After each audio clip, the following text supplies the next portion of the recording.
Hi, welcome to another episode of Beyond the Curb River City Living. I'm Jill Morenz with the Catalytic Fund. Today I'm going to show you this 120-year-old house in Dayton, Kentucky. The young couple who owns it have decorated with a little bit of boho and a lot of flowers. So come on in.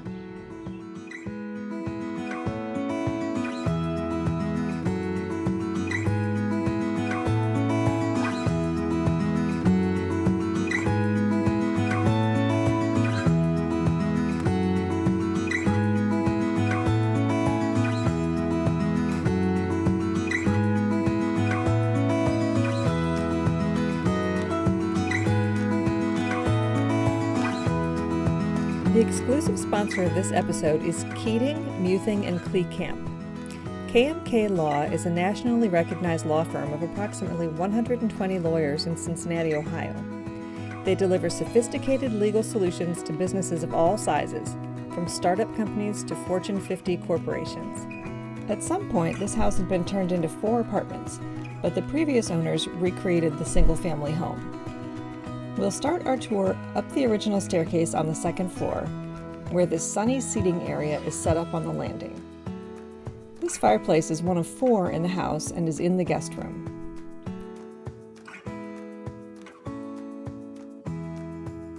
I love the plants hung from the modern bed frame in the master bedroom. The dressing room used to be the kitchen in one of the apartments.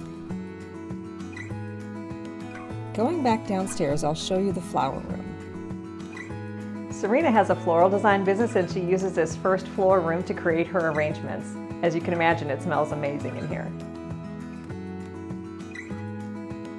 The living room has wonderful warm colors with dried floral arrangements and more plants. In the dining room, the table and benches were made by a friend.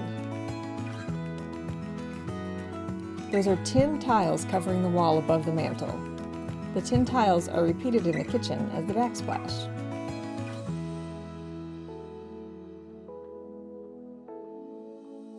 Here's the backyard party space with seating, shuffleboard and darts, garden beds, and a grassy spot for games, and a mural wall.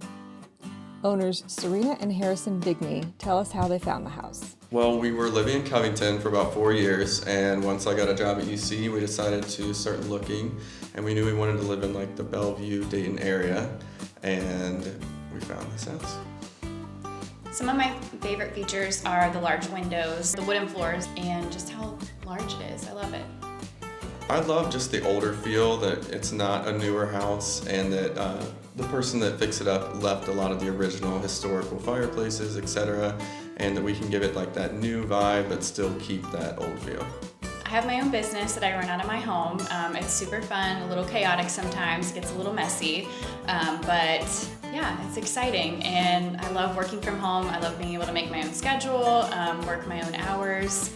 Before we even bought the house, when we walked in here, I knew that that was going to be my flower room because it was down here and it was hard floors, not carpet, and it just was the perfect size. I unfortunately also use this, dining room table a lot for my arrangements, so we've only eaten on this table a few times because it's usually filled with flowers, but that's okay. That's what it's about, running a business out of your home.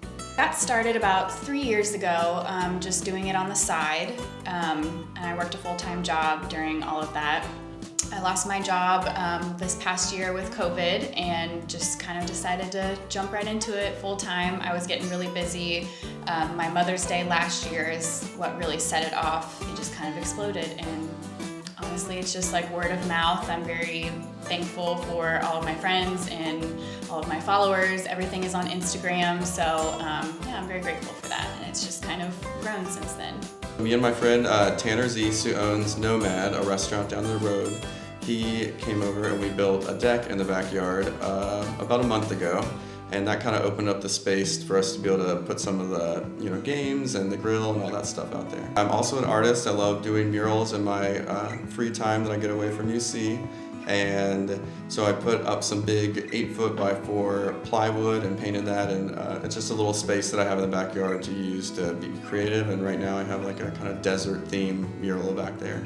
So Serena's always taking lots of pictures for her business, and Instagram is a big part of what got her started and where she does a lot of her business. And I keep telling her that she needs new backgrounds to use for her flowers, so I thought that I would create that wall and do different murals there for her to take pictures in front of.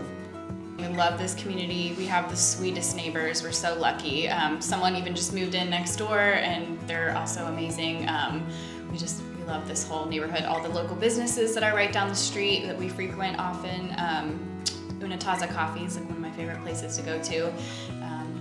We just love this area. Yeah, Serena and I, we love the city, but we also, love hiking and doing things outdoors. So it's nice to be in a place that's, Cincinnati's right in our backyard, but you can go 15, 20 minutes to Hebron or somewhere like that and be outdoors. We just love the area and the history of it, the older houses. Our house is over 100 years old, so we enjoy it. Thanks so much for joining me on our tour of this charming, hardworking, and hard-playing house in Dayton, Kentucky. I invite you to take a look at our website, beyondthecurb.org, for other episodes and to learn about our in-person tours. On behalf of our sponsors and the Catalytic Fund, I'm Jill Morenz. Thanks for coming Beyond the Curb with us. Beyond the Curb is presented by the Catalytic Fund, a company that, through its investments and real estate expertise, executes high-impact real estate projects in Northern Kentucky and creates new spaces for living, working, and entertainment.